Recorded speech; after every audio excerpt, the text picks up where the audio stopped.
these 2 days, we'll be able to discuss the future of a very powerful Kuwait in the space of digital health. I'd like to also thank the organisers of the conference for giving me this wonderful opportunity to speak to you, specifically Professor Salman Al-Sabah and my good friend Ahmad Nabil.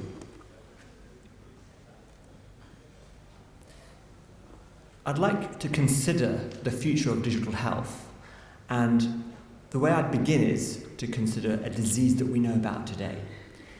If I had a patient who presented with prostatic cancer, the pathway for that patient would be one of presentation with symptoms, a diagnostic strategy, and eventually treatment. What would happen if I was to say to you, if you presented, a patient would be at home, a smart bathroom would pick up the disease of the cancer from bodily fluids indolently. The information from the bathroom would go to a centralized system. A centralized electronic pathway would identify the patient would have cancer. The patient would have an automatic diary invite to see a clinician within 24 hours, and an operation led by an automated robot could perform a removal of a prostatic cancer within 48 hours. All of that is a possibility, and the technology to support that is present at this moment in time. There is no reason why that shouldn't happen for every patient who has cancer today. Before I talk about digital health and a revolution of digital health for the future, I think it's important to remember that we're standing on the shoulders of giants. There has been, for approximately a 400-year period, great scientists from this part of the world who revolutionized our understanding of computing science. And these individuals were the ones who created the first programmable computers, so that the Banu Musa brothers, who in the 1850s were the first people to identify the use of programmable machines as a group, and Al-Jazari, who in the 1250s was able to identify the first programmable calculator, and actually I've got a picture of him highlighting the possibility of having an automated ship with flute players playing from a pre-programmed computer system, is something that was revolutionary at its time, and it stays revolutionary to today. Luminaries such as Leonardo da Vinci and Archibald Pitcairn were the first people to think about using mathematics in healthcare, and it is on these grounds that we've moved to the fourth digital revolution to be able to spearhead the use of digital healthcare in day-to-day practice. Before we really talk about digital healthcare, I think it's important to identify our definitions, because the terms are used very sparingly, but also incredibly openly in all societies these days. So if you read a newspaper, nearly everyone will talk about artificial intelligence in healthcare. Nearly everyone will mention digital technology in healthcare. But the words that are used are very interchangeable, so I think it's important to come up with some clear definitions. So digital technology in healthcare can be split into two things, I would say.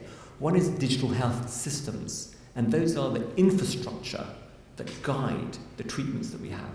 And then they support specific digital health tools. And these are the tools that could be either algorithmic or computer-based that actually guide treatments and prescribe treatments. The paradigm for digital health is one that can manage every part of our health system, and that requires prevention, early diagnosis, personalized medicine, and also long-term support. The paradigm of personalized medicine is unquestionable. I cannot see an area of medicine that cannot be touched by digital healthcare.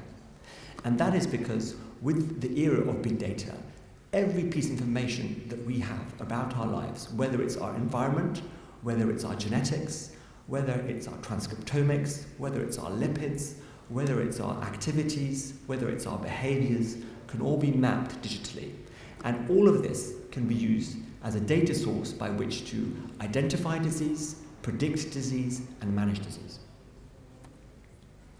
There simply is no question that the digital space will totally revolutionize what we understand as medicine today.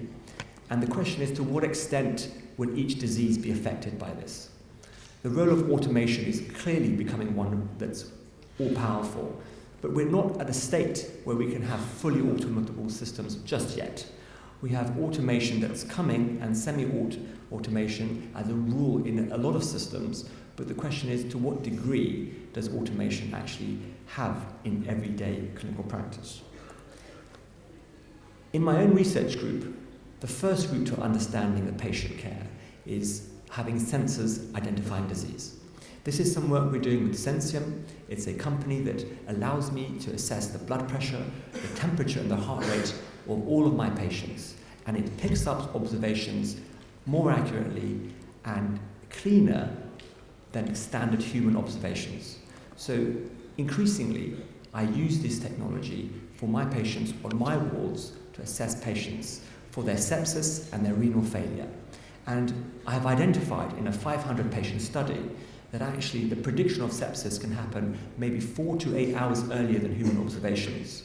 That means the patients won't need to have to go to ITU. It means they don't need to have invasive care because I can treat them upstream with just some fluids and maybe some antibiotics to prevent the complications of long-term sepsis. Of course, I'm not the only one who considers sensors important. This is a paper from 2 weeks ago from the New England Journal of Medicine. The New England doesn't typically publish papers on technology, so this was a landmark paper, but it shows the role of Apple Watches in predicting heart rate disturbances, cardiac arrhythmias, and atrial fibrillation. But that's only the beginning. And there are smart sensors out there that can be embedded in clothes, and some people even have them embedded in their tattoos, so that these sensors can predict diseases in the heart and in visceral organs all the time. And the technology is here to be used. I couldn't talk to you about digital health without the mention of artificial intelligence. In 1950, Alan Turing, the pioneer of Bletchley Park, created a vision suggesting that computers can behave intelligently and that by the year 2000, a machine might have a 30% chance of fooling a layperson that it was human. Alan Turing was right, and he was proved to be correct. Now, we worked on the Turing test, the eponymous name test after him, to suggest that you can actually have a diagnostic score to be able to identify how much an artificial general intelligence is close to human or not. This is important because artificial intelligence is a technology that is designed to mimic the prefrontal cortex and act like a human or mammalian brain to be able to make the same kind of decisions that humans do. Now, the role of artificial intelligence is one of population health management, diagnostics is what most people know it to be, therapeutics in terms of actually telling us what prescriptions and treatments we should do, but also in terms of regulation and administration of data sets. The power of artificial intelligence has not yet been fully tapped because the data that we have for it is only coming into the fray at the moment. So the role of images, text, and audio is being increasingly used, but will become the de rigueur for all artificial intelligence algorithms of the future.